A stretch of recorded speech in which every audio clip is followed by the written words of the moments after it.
This is our August seller forms series. Today we're going to be covering 4 forms, our notice to buyers per form, cancellation of contract, our square footage lot size advisory, and our authorization to receive and convey information. We pulled all of these because they're either mentioned in the residential purchase agreement or our residential listing agreement. I'm going to start with the square footage and lot size disclosure. It's advisory and disclosure. This is a good one because I was just having a conversation with somebody about this the other day, because what the seller says is the square footage is different from what the tax records show, which is different from what previous MLS listings have used. So I highly recommend on all of your listings that you use this form, which is why it's in our sellers class. It's only signed by the buyer. It doesn't get signed by the seller, but I would still make sure that my seller fills this out, or that we fill it out together with the seller in mind. If you've got a buyer in contract, I would recommend requesting this form from the listing agent. And if they don't give you this form, you can just leave it blank and still have your buyer sign it. And the reason for that is the information on the form is still pertinent, even if the middle section, section 4, isn't filled out. So the property address goes at the top. It just talks about here, number 1, different sources of square foot measurements, right? Measurements of structures vary from source to source, and that data is often contradictory, right? There's no official size source or a standard of method for calculating exterior structural size, interior space, or square footage. So buyers should not rely on advertised or disclosed square footage measurements and should retain their own experts to measure as applicable structure size and square footage during their investigation period, if any. This is especially important if buyer is using the square footage to determine whether to purchase the property, or are using a price per square foot to determine purchase price. Price per square foot calculations are generally broad estimates only, which can vary greatly depending on property location, type of property, and amenities. Such calculations should not be relied upon by buyer, and the accuracy of such figures should be independently verified by buyer with their own experts, including but not limited to a licensed appraiser, right? So this is good information. So even if we're not saying, hey, here's the square footage of the property, we're telling the buyer that, hey, if the square footage is important to you, if the listing says 2,501 square feet and that's important to you, you should probably make sure that gets measured, because it might not quite be accurate. The next one talks about the lot size, right? Also super important, talking about, hey, fences, hedges, walls, retaining walls, and other barriers or markers may not correspond with the legally defined property boundaries. Existing structures or amenities may not be located within the actual property boundaries. I think Adriana, who's on now, had one like this. I think it was her property up in the Sacramento area where the fence was in the wrong spot. Actual property boundaries or local setback requirements. If lot size, dimensions, property configurations, boundary lines, and locations of improvements are important to buyer's decision to purchase, or the price the buyer is willing to pay, then the buyer should independently investigate, by retaining the service of a licensed surveyor, the only professional who can accurately determine lot dimensions, boundary locations, and acreage for property. Right, Adriana? It was your property that had the property Yes, it sure was. Hey, Amy, this Yeah. this form is for sellers.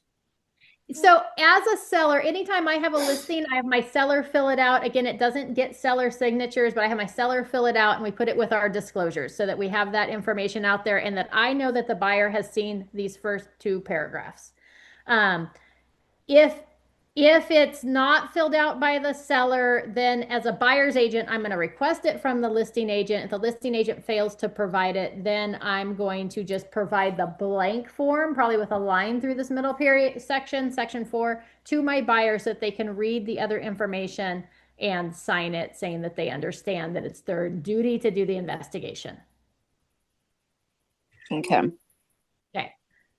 3 is broker obligations. Brokers and agents do not have expertise in determining the exact square footage and lot size. Broker has not and will not verify the accuracy of any numerical statements regarding square footage, room dimensions, or lot size, or the location of boundaries.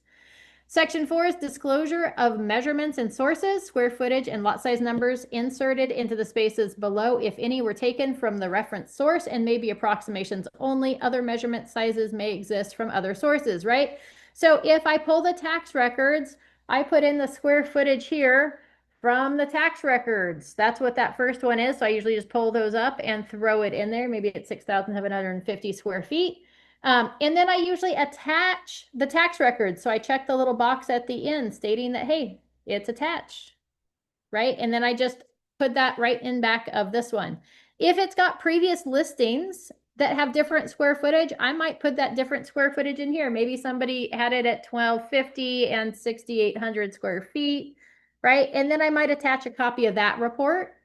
If the seller's like, oh, no, no, that's all completely wrong. It's actually 1,340 square feet, right? And my lot size is 6,600, then we could put that there. And then if the buyer's like measured it myself, or maybe it was from, who knows? So they put that there, right?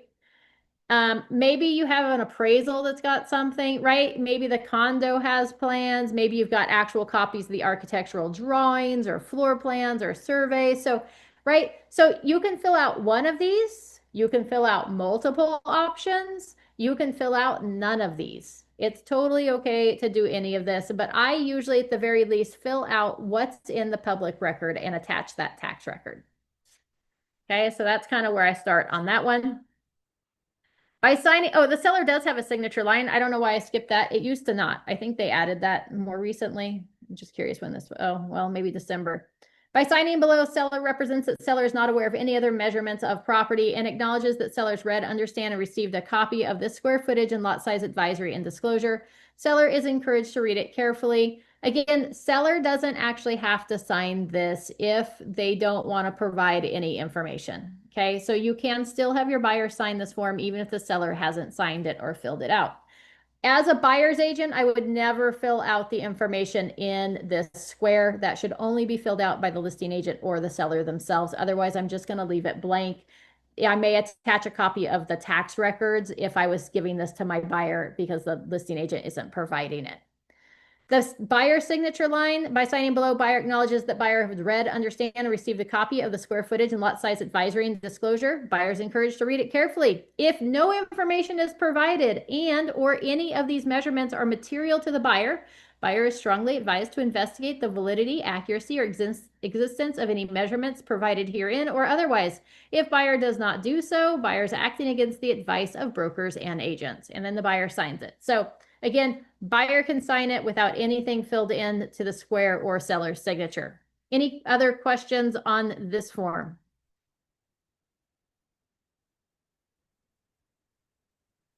All right, more people should use this form. We're still not seeing it in every transaction. It should be part of every transaction.